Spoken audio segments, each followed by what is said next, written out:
My name is Dale Simpson, and I was with the park rangers for about 20 years during my career with them. My story starts simply enough. It was June, and it was fairly hot out. The forecast called for clear skies and sun all day long. That forecast couldn't have been more wrong. It started out hot and sunny, but by the time noon, we noticed quite a few clouds beginning to appear overhead. Thinking nothing of it, we went out about our day, working around the park and also watching as people enjoyed their summer. Then we heard the first rumbles of thunder. This was a bit of a strange rumbling, though. It almost sounded like it was vocalizing something. A few concerning vacationers asked if it was supposed to rain today. I told them last I checked no, but I'd go ahead and check again to put their minds at ease. Pulling up the weather on my phone, there appeared to be nothing appearing on the radar. Stranger yet, the forecast still said sunny skies and clear skies. I told the locals it was still showing sunny, and we all had a laugh at how wrong the forecast was. We thought that maybe a fast developing storm was getting ready to hit, and they didn't have the chance to update things. So we advised everyone to keep an eye on the skies, and if need be, pack up and go home, or find some form of shelter. We even offered to open up an unused rec area to some if things got too crazy. It's about 3 p.m. when suddenly a large bolt of lightning strikes a tree, and it catches on fire. This quickly followed by an abnormally loud booming thunder, and I and a few other rangers quickly rushed people inside, and even offered to open the ranger station to a few of them for shelter. The sky is getting dark and gray, and parts are starting to look greenish in a hue of black in most other areas. I checked the weather again, and noticed there appears to be nothing appearing on the radar. What the hell? I think to myself. No sooner do I do that, does the rain begin to pour, and the wind begins to pick up. The good news was, the fire on the tree was put out quickly, but the bad news was, off in the distance a funnel cloud was beginning to form. It wasn't forming slowly either. It was dropping towards the ground quickly. We got everyone inside, and at this point, locked down everything we could. I was in the ranger station and a few of my crew were barricading in wrecked buildings, or whatever they could find decent shelter in. It wasn't long before a loud resounding boom rang out. Normally, you'd be hearing a freight train sound at this point as the tornado was clearly on the ground, but God is my witness, that wasn't what we heard. No, we heard screams of pain and anguish followed by the sound of loud guttural growling like you've never heard. I just pray I never hear it again. The sky was no longer black, but completely red and peering into the monitor. I watched as a building next to us hit. There were screams of terror, and looking at the storm from the window, I swear I saw a face in this tornado. The tornado was blood red, and the streams continued on for what seemed like a lifetime, when suddenly it faded. Just as quickly as it came, the red vortex shot to the sky above, and a bolt of lightning struck the earth before another boom rang out. The skies returned to normal. The clouds parted in the building. All along, everyone we'd been inside simply wasn't there anymore. The sun had come out. You'd never know the horror we witnessed had ever happened. And that was that. In a tornado, there should be debris left behind. But in this, there was nothing. Nor anyone consumed. Come back again, and there were no bodies. And it was as though the building had just vanished.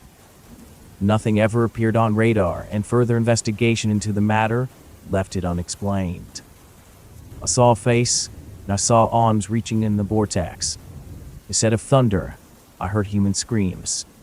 I swear to you I'm not crazy. Go ahead and check with some of the locals and ask them what happened that day, assuming they'll talk about it at all.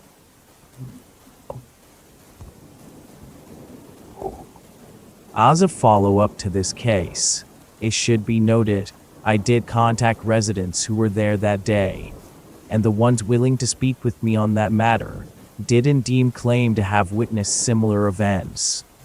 A sudden tornado that seemed to scream in rage. It was blood red, had a face, and there were many other arms reaching from it, and faces seemingly screaming in pain. Strangely, though, anyone who tried to record what was happening turned up nothing on the recordings. It looked like a sunny day in the footage.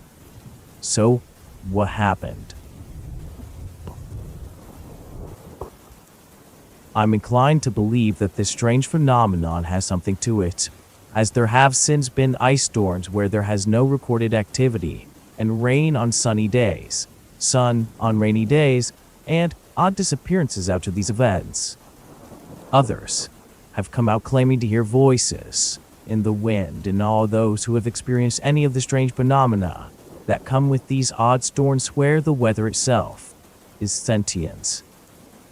There was another case that same summer where a weather forecast showed a tornado warning for specific areas to be safe, and the tornado itself seemed to defy all logic by constantly moving outside of the predicted path as the forecast was happening. Focusing, however, on the events Ranger Dale and company, which seemed to be the strangest and most terrifying of them all thus far, lived through, you have to wonder, where were the debris? Where were the bodies sucked up into that storm? Why isn't anything appearing on the footage? I can't begin to know what happened myself, but I'd imagine if I'd experienced something like that, I'd probably be afraid to go outside again.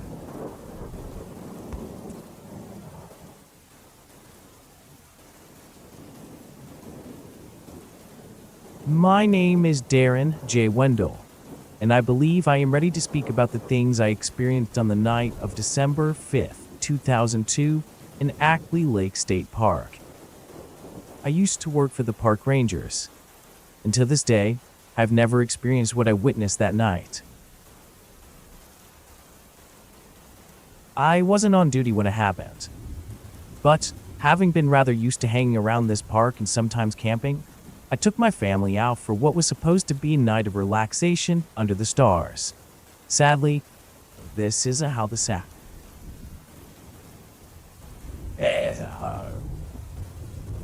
Are you sure you're okay with sharing your story? We don't have to do this if you don't wish to, or we can reschedule for another time if need be. No, people need to know the truth. People need to know what the hell was going on out there. I'll admit, I wasn't exactly camping where people might normally. I, being a park ranger for 20 years at the time, knew the ins and outs of the state park, the lake, as well as any of the surrounding areas. So, my family and I camped away from the public in a little area I'd scouted out, and we'd camped in previously. It started out wonderfully. It was cold, but we were well prepared with a fire, some hot dogs and marshmallows, and the casual camping stuff, like tents and creepy tales of things that supposedly happened around the park late at night. The tales we shared weren't real, of course. The one I'm sharing with you now, I wish wasn't either. I say it was about 10 or 11 p.m. by the time we decided to put out the fire and sleep for the night. At approximately 1 in the morning, I awoke to the sound of screaming. I shot up and immediately went outside to find my 8-year-old daughter and 7-year-old son staring at a deer hanging open and blood pouring out from the tree. The thing looked as though it had been turned inside out, and the sight was appalling. Scared for my children, we decided to pack up as quickly as possible and begin to trek back to the car and head home. As we arrived back on the proper trail, we froze in place at the sight of strange entities wearing deer skulls and black robes standing around us. Startled, I pulled out a gun and told them to move. I didn't know what sick shit these people or things were into, but I was going not to have any part of that shit. It was shortly after that I saw them beginning to vibrate, and things got really dizzy. I heard my wife and kids crying, and then I passed out. When I woke up, it was about 3 in the morning, and my family was nowhere in sight. I was left on the trail alone. panicking, frantically calling out for my family. There was nothing. I ran everywhere, looking for any sign of them, scrambling to find any clues as to where they went. I found nothing still. I was scared, alone, and desperate as I continued my search. Eventually, I heard a dripping sound from the trees above me. Looking up, I saw my wife, or what was left of her. She'd been skinned alive, and I was only able to identify her by her wedding band. Continuing my search, I found a heavy blood trail leading further away, towards the lake itself. It was here I found my son's body. He was burned alive. I didn't have the heart or the will to press much further. I tried calling the police, but I couldn't get a signal. I remember feeling sick to my stomach, even throwing up a few times before I heard another scream. It was my daughter's voice. God, Mabel, I thought to myself, please be alive. You know how they say, be careful what you wish for, you might just get it. Well, she was alive. At least for a bit. She was standing near the lake when I noticed something around her waist. I ran towards her, and just as I reached her, it was then that I saw her eyes were missing. She said, "Daddy, why can't I see? Daddy, help me, please." And then just like that, she was ripped into the lake. And I dove in immediately and swam, looking off and as soon as I could, but I found nothing. You know what? It was too dark to see, and it was only after hours of searching it hit me that the lake wasn't frozen, or it seemed odd. It was almost 6 when I realized the sky seemed dark. I couldn't see the moon and the stars. There was an eerie dread that hung in the air. As I was about to give up my search, coming up for air, I noticed these strange figures with skulls, standing around the center of the lake. They looked towards the sky, and I felt the nauseating vibration occur again. Looking up towards the sky now, I saw something that made even less sense than everything that had happened to this point. To this day, I'm positive I saw it, but part of me still wants to believe I was seeing things. In the sky above, space opened, and I saw a giant eye stare down at the lake below. I remember the nauseating, fading, and distinct fear overtaking me. The next feeling I know, I was awoken by police on the edge of the lake. They said they got a call about a naked man laying on the side of the lake. They took me to a county for processing, then spoke with me about what happened. They didn't believe the things I told them. I mean, could you blame them? They asked me about my family and what happened to them. I told them everything. It was pointless, but I tried anyways. After a while in lockup and a long investigation, they eventually found nothing linking me to the missing family or anything that could stick at least. I was let out, but forced to do community service for public indecency. I, of course, retired from the Rangers after that. The fourth retirement, one I would have taken regardless. There's never been any further evidence of what might have happened to my family or any things that I told the police that I saw. I'm pretty much considered the local crazy now, and my life is ruined.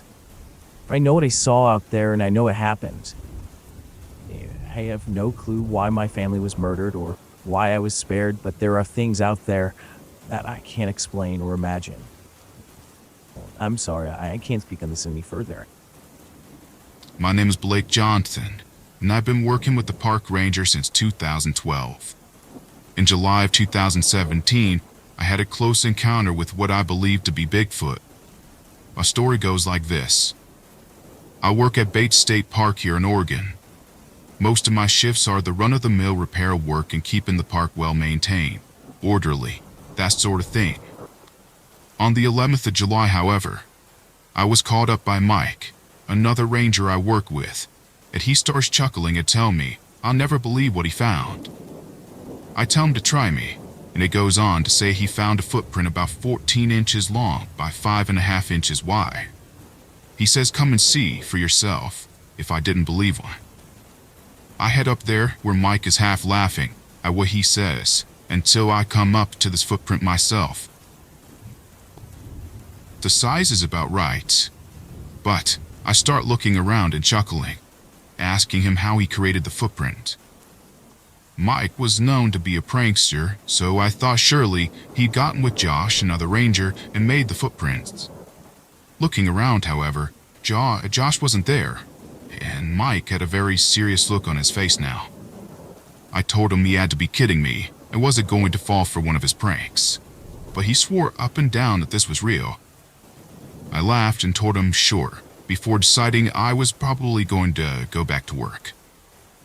That's when my radio went off and Josh was on the other end telling me and Mike to follow the prints. I didn't believe it for a second. I didn't think that Bigfoot was actually the one who left these, but decided to go ahead and follow the prints with Mike.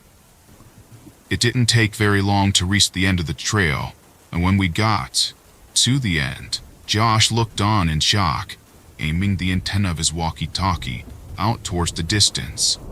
He told me he swore he saw something stand about 10 feet tall walking off in the distance.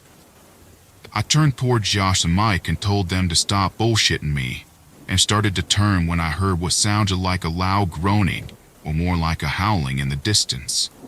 It was loud and very distinct, and I froze in place of the sound of it. It happened 2 more times before stopping. I looked at Josh and Mike, and both of them looked scared shitless.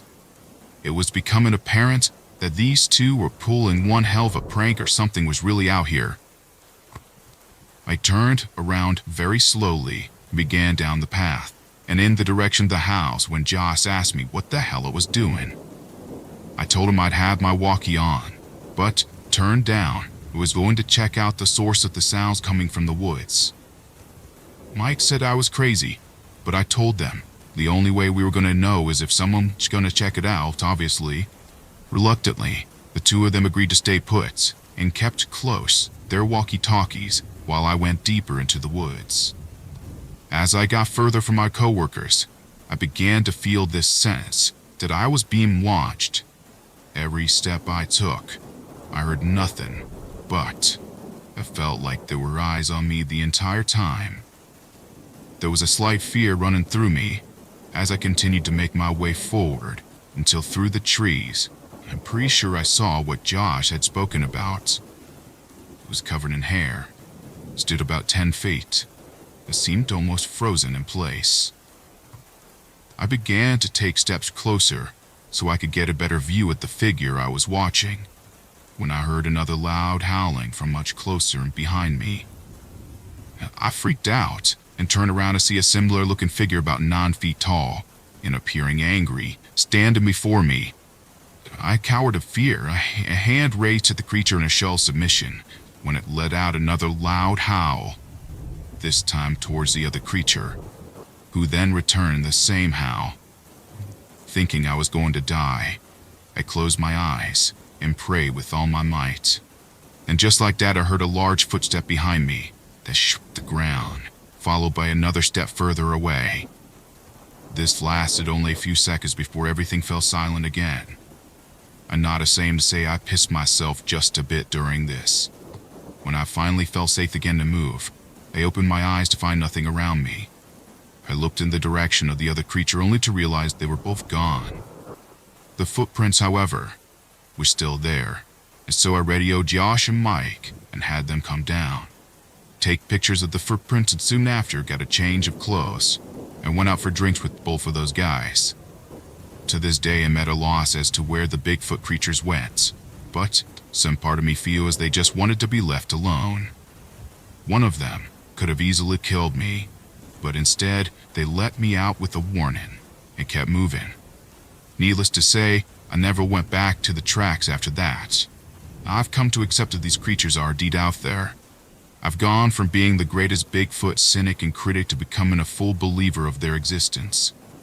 There are a lot of things we don't understand in this world, and a lot of creatures we have yet to truly discover. Well, I know what I saw that day I don't care if any other soul believes me. I'm here to tell you, Bigfoot exists.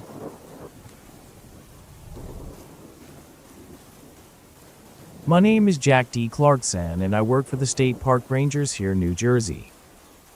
It's not a secret we have plenty of strange happenings and missing persons.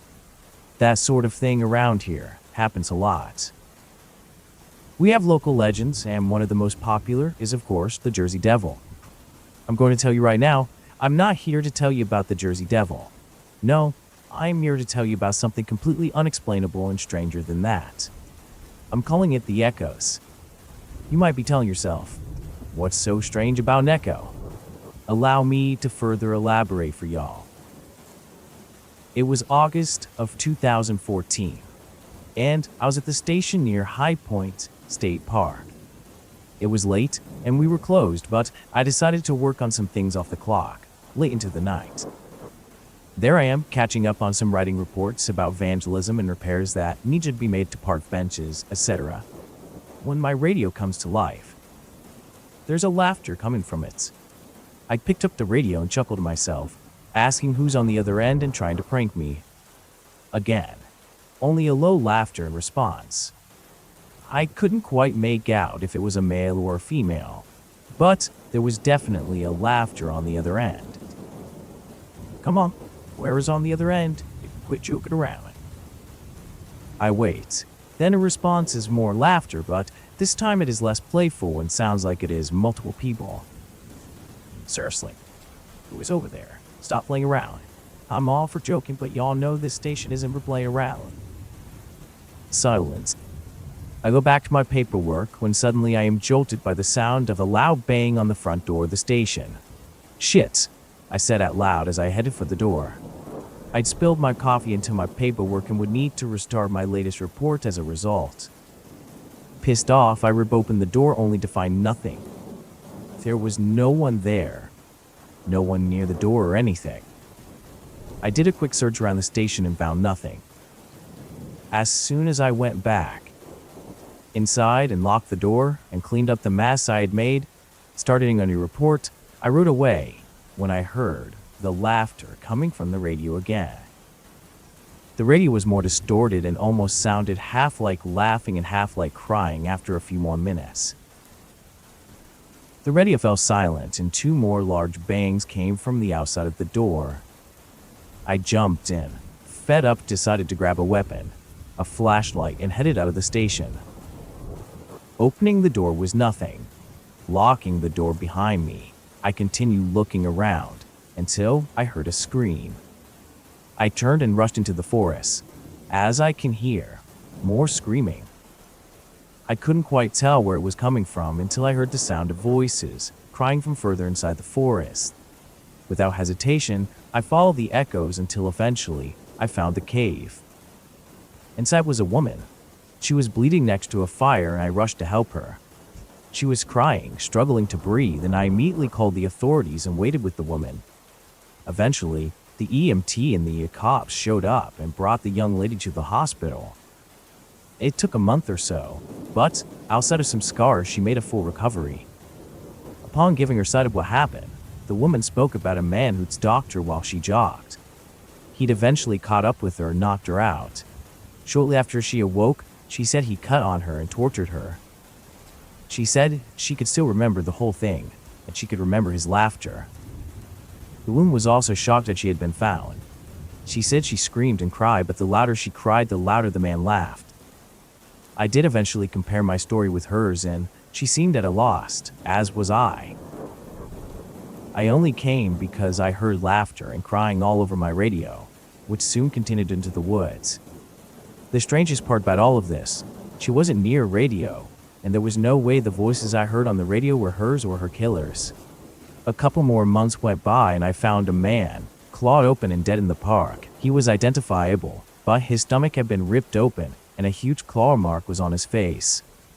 DNA and a personal identification by his would-be victim, the woman I'd saved, would reveal that he was the woman's attacker that night.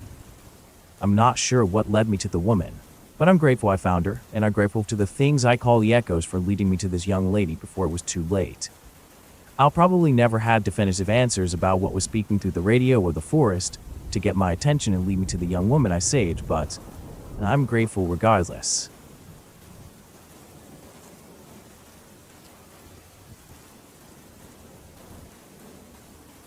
My name is Jared Mills. I worked with the park rangers at Lost Dutchman State Park for 40 years before retiring. I apologize in advance for not being able to meet with you in person, but I'm old, not very mobile, and don't have much of a voice nowadays. At any rate, I wanted to tell you about something strange going on in my park when I worked there. If memory serves me correctly, the first time I encountered what I'm calling the Arizona vanishings was about 5 to 7 years into my time as a park ranger. We get missing person cases out there quite a bit. You have your fair share of people who go off out of their way, get stranded, lost, dehydrated, die, and that sort of thing. However, most of them are found in some way, manner, or form, eventually. At least, those near or around the park itself. We got a missing person case on a John Wixby, who said he was going to hike and camp over the weekend. Well, by the time we got the report, he'd been out there roughly 3 days. Heading off on a search, we eventually came upon clothes, a backpack, shoes, and everything except John. The police ran DNA and it matched John. It was his gear and everything was just sitting there, in a clump, almost as though he'd been raptured or something. This was certainly strange, but, in my mind, that's all it was at the time. I chalked it up to being a missing persons case we probably never solve. In a joint effort with local law enforcement, we searched for John for the better part of a month, but sadly, there was never a body or anything.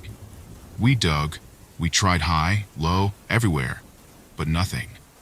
Eventually, we gave up on the search. A year to the day after this happened, a woman by the name of Anna Daly disappeared. We searched a week for her, and so eventually, we found another spot with clothes, shoes, gear, everything, but Anna.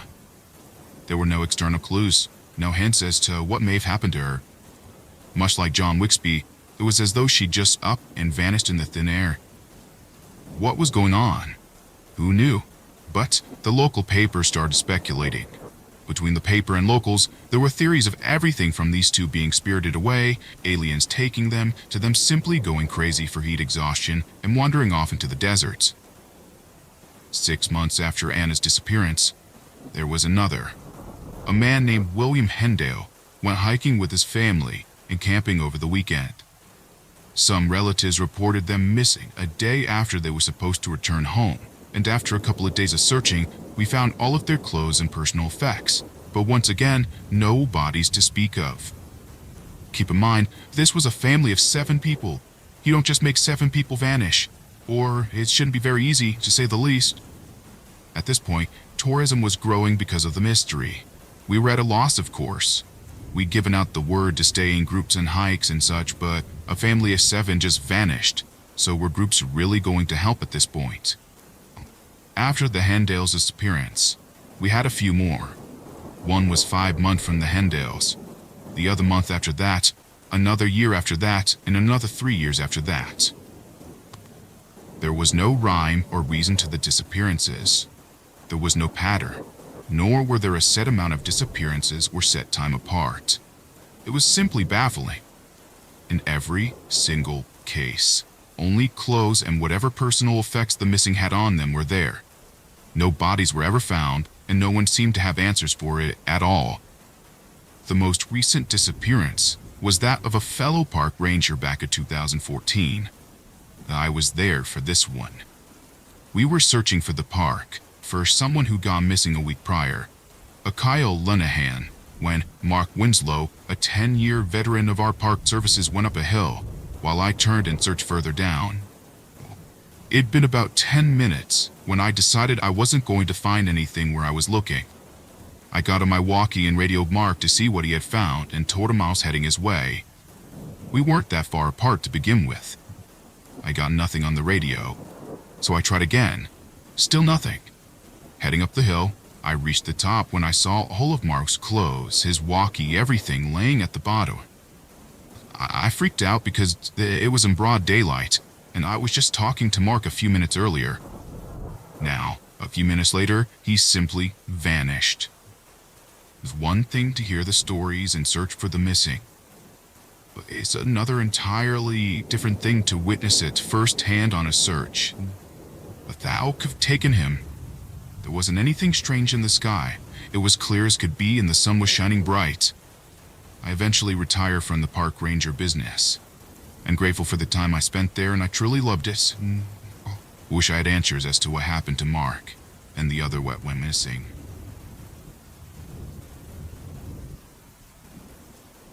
My name is Gavin R. West, and I work for the park rangers.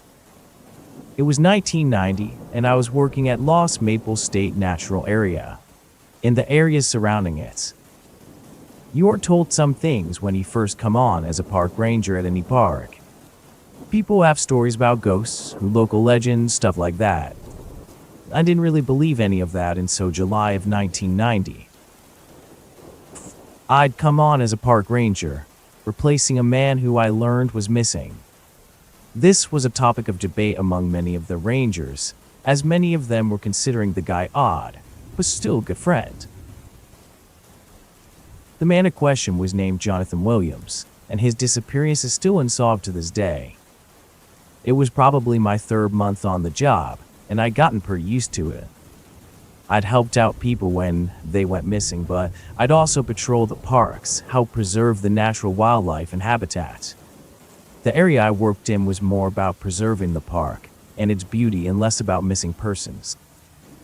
On this particular morning, I remember going out to make some rounds, make sure no one was doing anything they weren't supposed to be, and that anyone that shouldn't be there was removed from the park.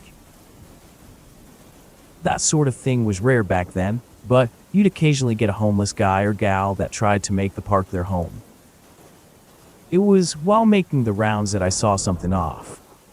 It appeared to be some sort of writing. I couldn't read it, and it almost looked like red paint was used to write it. Assuming someone was committing vandalism, I proceeded to take a few pictures and prep a report. As I continued taking pictures, I noticed more of these symbols and strange writings, as well as streaks of what I believed to be paint, leading deeper into the park. Eventually, I found myself near some cliffs, and this is where I found a body ripped to shreds. It was the most disgusting and disturbing thing I had ever seen in my life. Looking around, I saw a wolf in the distance. It simply stared my way, and didn't think much of it because nature and, I report the body, and we investigated the cause of death. It appeared to have been ripped to pieces by some sort of animal. Perhaps maybe the wolf I saw. There was a problem, however. You see, the heart was missing from the body. An animal could have taken it, of course, but the way the organs were displayed almost seemed to suggest that the murder was planned. The organs were splayed out in a manner to suggest a pentagram, and the way they were displayed didn't seem like something an animal would be capable of. We closed the park while we investigated further, and eventually we found a staging area. There were rocks and more strange symbols in the red paint, which turned out to be blood. In the center of a pentagram, made of sticks and circled in salt, there sat the victim's heart. Turning away from the scene, I looked into the distance and saw a wolf. I couldn't be certain, but it seemed like the same one. Turning towards the animal's direction, I began walking after it. As I did, it quickly turned and darted off into the woods. I thought it was strange, but continued walking in the direction. As I got deeper into the woods, I noticed the wolf's paw prints. They'd gone on for about another 100 feet when things suddenly took a strange turn. The wolf paw prints were suddenly human feet.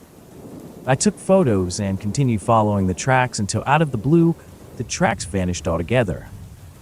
I looked for any sign of anything and anyone and did not find it. I eventually headed back to the station and made my report on the matter. A few weeks went by and the park reopened at this point, and the mystery behind the dead body we found still laid without any answers. The media had jumped every conclusion imaginable, from a cult to some demon out of the forest. It only served to add to the popularity of the area, of course. One Friday morning, I got up, headed to work, and saw some of my colleagues waiting for me. They looked to be in a state of shock, and when I asked them what had happened, they took a moment before telling me they'd seen someone swear that Jonathan Williams was there. I was going to dismiss it until they showed me a picture they'd taken of the man, and then showed me a comparison of one of the old photographs of him. The resemblance was striking, and we were at a loss. The ranger said he tried to speak to his former colleague, but they only turned and bolted. Apparently, they moved fast because he said he'd barely blinked when the man was almost out of sight, whereas a few seconds before, he was a few feet in front of them when he took the photo. We reported our findings, and after our initial search, we found nothing that would help. The photograph is displayed to this day in the station. No other sighting of the man has been reported since. We never solved the murder of the Jane Doe I'd found my round years ago either. I'm not sure if it's a cult or some kind of unknown species. But let me tell you this. Something strange is going on out there.